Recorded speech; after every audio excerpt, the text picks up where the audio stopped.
Na mtoto wako ambaye sasa vipele vimemtoka mgongoni, na ulipofika kwa nabii wa Bwana sasa akakwambia mwamba mashuhuri Yesu asema amemponya katika mazingira ya kushangaza, na wewe pia unasema kwamba ukawa sasa unawaza itakuwaje, na ndipo ambapo mwamba ikabidi akufunulie jambo hilo, ukaona ono kwamba mtoto wako mgongo wake ni soft. Amen. Karibu tuweze kuendelea. Ninamshukuru Mungu, na baada ya nabii kunitolea unabii kwamba mtoto wangu atapona na hiyo hali itapotea kabisa.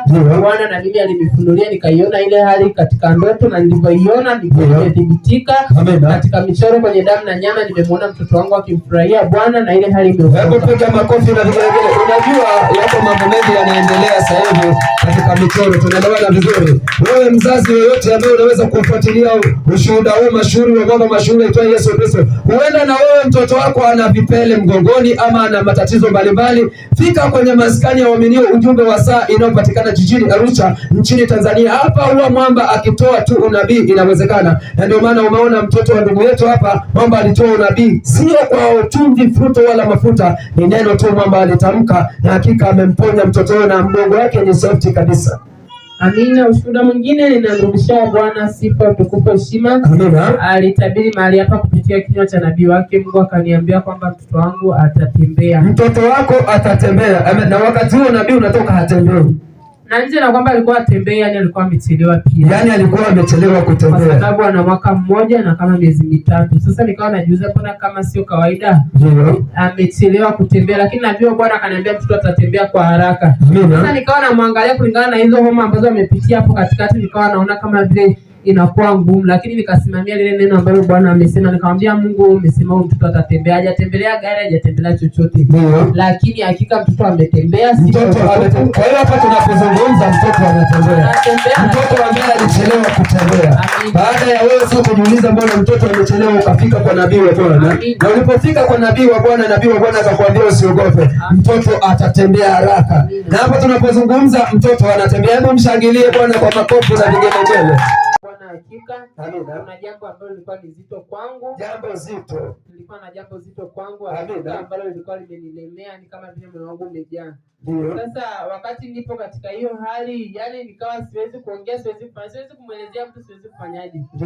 Basi namshukuru Mungu, alimtumia mtumishi wake.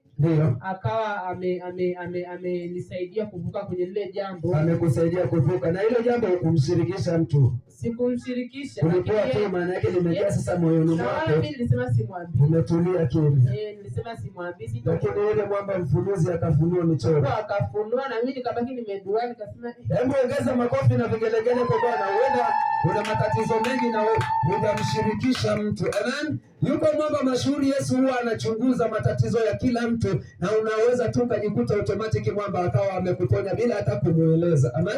Kama ambavyo unaona dada yetu aliponywa bila kueleza. Amen. Amina. Ndio. Ushuhuda wangu wa mwisho, ninamtukuza Bwana kwa ajili ya kumtumia Mtume Meshack Ramadhani Misanga.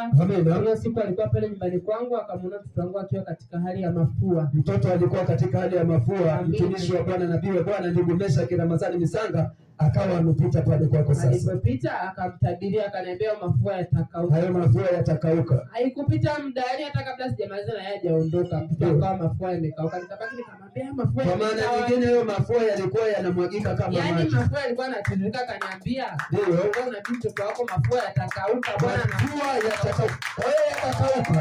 Yani sijamaliza kufua yakakauka, nikamwambia hebu angalia mafua yamekauka, yameenda wapi? Hebu piga makofi na vigelegele kwa Bwana. Maana yake mtumishi wa Bwana alipotamka hayo mafua yamekauka, alitamka kwa neno la Bwana. Wewe tunaelewana watakatifu wa Bwana. Bila shaka neema ya mwamba ikapita saa hiyo hiyo ikakausha mafua. Amen. Ongeza makofi na vigelegele kwa Bwana. Mshangilie mwamba mashuhuri Yesu.